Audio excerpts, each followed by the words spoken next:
Is your liberal professor giving you problems because you oppose same-sex marriage?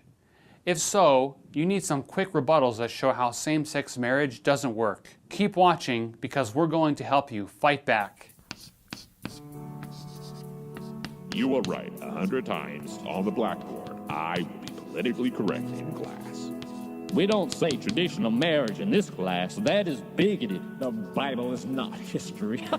The work of Darwin is irrefutable. A fetus is just a clump of cells. We are all equal. Plants, animals, people. All right, that's it. Enough is enough.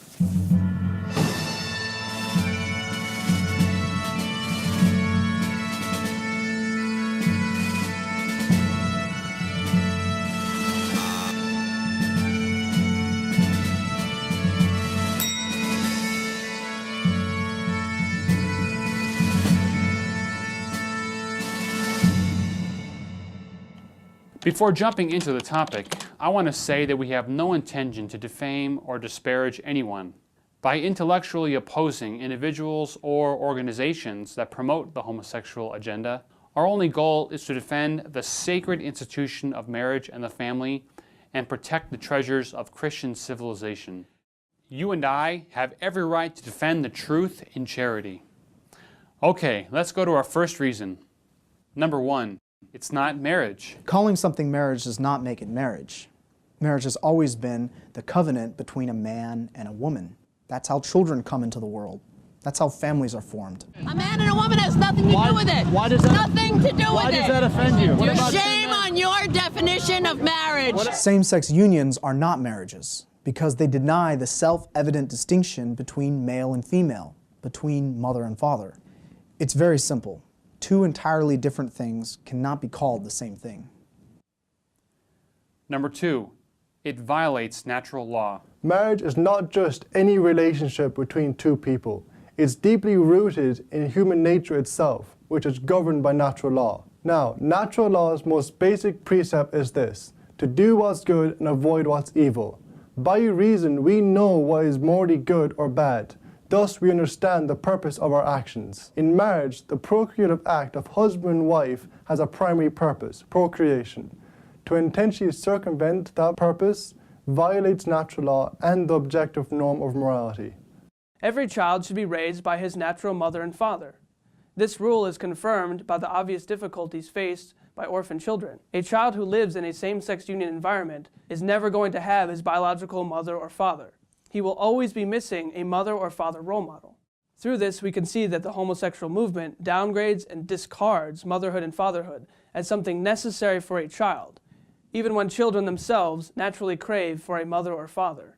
And there are single parents like my mom all across the country who do a heroic job raising terrific kids. But I still wish I had a dad who was not only around but involved. In the name of the family, same-sex quote-unquote marriage serves to validate the homosexual lifestyle and all of its bisexual and transgender variants. You see, civil laws are structuring principles that guide society. Laws shape the life of society and, as such, can mold the perception of right and wrong. That's why I oppose the legal recognition of homosexual quote-unquote marriage, because it obscures basic moral values, devalues natural marriage, and weakens public morality. A moral wrong can never be a civil right. The homosexual activists say that same-sex quote-unquote marriage is a civil right, just like the struggle for racial equality in the 60s. This is not true. Sexual behavior and race are two completely different things. A man and a woman that want to get married can be black or white, rich or poor, short or tall. None of these differences are obstacles to true marriage because nature is still respected. Same-sex unions, on the other hand, oppose nature. It's about Adam and Eve, not Adam and Steve. If God wanted it to be that way, he would have made Adam and Steve, or two females. He didn't. He made man and took the ribs and made woman. Not the other way around. People, come on, it's simple. It's simple, and you're confusing the kids. Two individuals of the same sex can never be married because it's biologically impossible. No matter how hard a man tries, he can never be a mother. One cannot compare genetic racial traits to non-genetic behavior. Homosexual unions are 100% sterile. A man and a woman that get married are naturally able to have children and form a family. But homosexual unions, on the other hand, are 100% sterile. The sexual acts of two men or two women will never produce a child. If two men want to have a child, they have to use artificial means and employ surrogates. There always has to be a woman involved. Their unions cannot form families. Someone could object and say, well, you're saying that couples who can't have children shouldn't get married? The answer to the objection is this. Procreation is connected to the essence of marriage and the family. While a man and a woman may accidentally not be able to conceive a child, their union is still in accordance with nature. In contrast, homosexual unions are sterile and not natural. Alan Keyes gives a great analogy of an apple.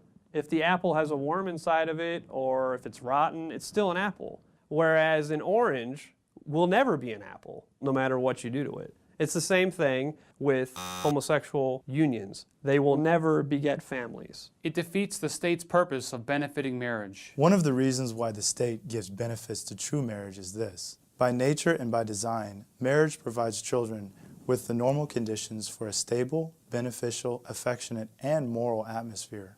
This helps perpetuate the nation and strengthen society. Homosexual unions don't provide that. Their primary purpose, objectively speaking, is the personal gratification of two individuals. That's why homosexual unions are not entitled to the same protection that the state gives to natural marriage. By legalizing same-sex marriage, the state becomes its official promoter. In every situation where marriage affects society, the state will expect good people, like you, to betray your conscience, to betray the natural order, and to betray Christian morality. This new type of persecution is already hitting bakers, photographers, and flower shops that choose not to serve same-sex quote-unquote weddings. For example, in Massachusetts, the father of a 6-year-old boy was arrested and put in jail. Why? Because he objected to the pro-homosexual curriculum being taught in his son's school. Unfortunately, more and more children are being exposed to the homosexual lifestyle in school, even though parents don't want it. Today, the sexual revolution is telling people to accept unnatural vice. This explains why homosexual activist Paul Varnell wrote, "The gay movement, whether we acknowledge it or not, is not a civil rights movement, not even a sexual liberation movement, but a moral revolution aimed at changing people's view of homosexuality." If homosexual marriage is accepted, what logical arguments can be used to oppose, let's say, 2 men and 3 women from getting married? It's shocking, but elements of certain subcultures are already advocating incest, pedophilia, bestiality, and other forms of unnatural behavior. In the book of Genesis we read, God created man in his image. In the divine image he created him. Male and female he created them. God blessed them, saying, Be fertile and multiply, fill the earth and subdue it. Marriage is not the creature of any state. It was established by God in paradise for our first parents, Adam and Eve.